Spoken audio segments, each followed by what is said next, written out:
they're more so doving into it by force. Why? Because they're losing control over the theological narrative. And I'm speaking of the them right now. Where now Hmm. they have theologians coming out. They have apologetics coming out. They have Jesuits coming out. They also have a guy by the name of Messer that you've probably ran into in the midst of your journey.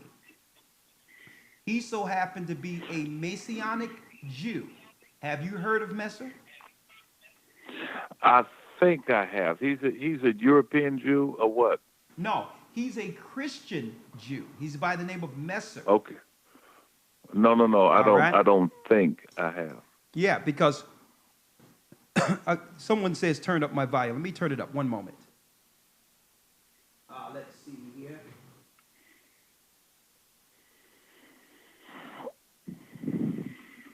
All right, just I had to turn it up some here. Okay. Because in in studying your book and going through it, because of course the book was sent to me, and many of our churches within our church and others who follow our broadcast, pastor, has purchased your book. Um, Okay. we notice there's some familiar theology out there that Messer is now trying to bring forth to not confirm that we are the children of Israel, but to pacify. The example I can give you, they're trying to make it more so we just need to show black people that they exist in the Bible beside Jewish people. So they'll go into a story about an Ethiopian who married Moses and have us find value in the Ethiopian and not Moses. They'll go into other Hamitic people that were revered or respected. And that's enough to some degree for us to say, you know what? We as Gentiles who aren't Israelites still have value because we can find ourselves in the book as Gentiles when really these guys are just throwing stuff in the way. My thoughts for them is this, and I want to hear your perspective. If you weren't willing to tell me the truth of myself when before I knew anything, I don't want to hear anything from you now. And I'm speaking about these other people who now are coming with, I can show you something black now. Now that we're on every corner, that we are waking up the earth, the gospel is being spread, and our people realizing throughout the earth that the kingdom is for us first. Not to say the other people can't get in, because if you follow Christ, you can get in. But that changes everything. So I don't want to hear nothing about no other people coming in who claiming to be our people with some information now based on the fact that they're losing their control over us.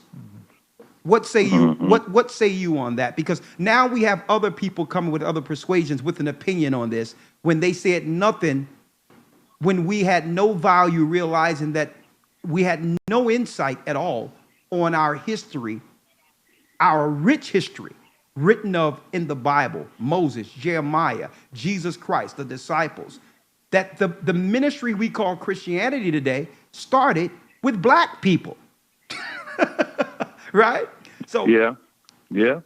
so what Well, say you well, on that? first of all, Elder, let me say this: Yeah, that Israel is a part of Africa. It is on the continent of Northeast Africa. I exactly. mean, that's indisputable. All you have to do is look at a map. You know the landmass that um, was removed, that physically separated Israel from Africa, created the Suez Canal back in the 1800s. But prior to that, during Jesus' day, during biblical times, Israel was a part of Africa. So these people are people in the Bible. They are Africans. If Ethiopians are Africans, if Nigerians are Africans, and because their land is a part of the continent, well, if Israel is a part of the continent, that would make the Israelites African as well. But you'll never hear that. That's number one. Number two, people will always try to let me. I got so much in my head right now. Let me go back and say this: the defection of our church of young millennials, their defection is a symptom of what's happening in our church, in the black church itself. That is, the black church is an evolving, living organism. It's not just an organization, it's an organism. It started evolving in the first century, according to my Bible in the book of Acts, when the church was born. It started to grow and evolve and mature from that point. We're at a critical point right now where the church is undergoing a transition. And one of my arguments as I go throughout the country is that the transition that the church is going through, it is this emergence of this information that you've always known, Elder, and that you're leading your people in. This information is starting to well up in the church, in the black community, and people need to hear it. And I'm thinking, and I believe, that the church of the future, the black church, will not survive if the black church doesn't come back to its roots, because this is what our people are hungering for. Man, they are tired of this health wealth stuff. They are tired of this name it, claim it, this prosperity gospel. They're sick of it because we've got a large enough sample size now, going back to Reverend Ike up to now, the prosperity preachers of today. We have a large enough sample size now where our people understand that nobody is getting rich except the people that's preaching prosperity. The rest of us remain in poverty. So we got a large enough sample size to know that that's not where it is. But our people are searching, and if we don't gather around this theology, and it's not a new theology, it's the theology of the Bible, and see ourselves as a part of the biblical text, the authors and the heroes of the Old Testament and New Testament, then our church will not survive. The black church will not survive as we once knew it. Now, having said all of that, we now have a movement that's countering this welling up, this groundswell of information and knowledge. And understand, bro, that real revolution is never top down. It's always bottom up. So it's the grassroots who are collecting around this information that you share, that I've shared in my book, The Bible is Black History. Let me digress.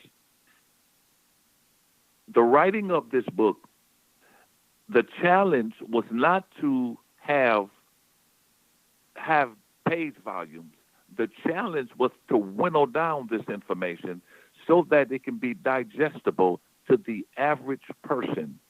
I was not writing this book for the academies. I wasn't writing this book for the scholars. I wrote it for the average, ordinary individual that may have no academic training, or perhaps have no theological training or no formal education beyond high school at all. They just need to have the ability to read and comprehend. And that's why the book reads so simply. That's why the book may appear to some scholars to be watered down and all of that. I don't care about that. What I wanted to do was to get this information into the minds of the grassroots, everyday, ordinary person, because that's where revolutions start. If you study revolutions around the world, in the history of the world, it never started from top down. It started from bottom up. If you look at Moses, his revolution, man, that started from the bottom. It didn't start with Pharaoh. It started with an outcast named Moses. When you look at the New Testament, the revolution that took place in the New Testament didn't start with Caesar. It started with a brother from Galilee in the peasant region of Galilee, from the town of Nazareth. A young poor man, a young poor peasant, sparked that revolution that we see in the New Testament. All revolutions start with grassroots. So we have this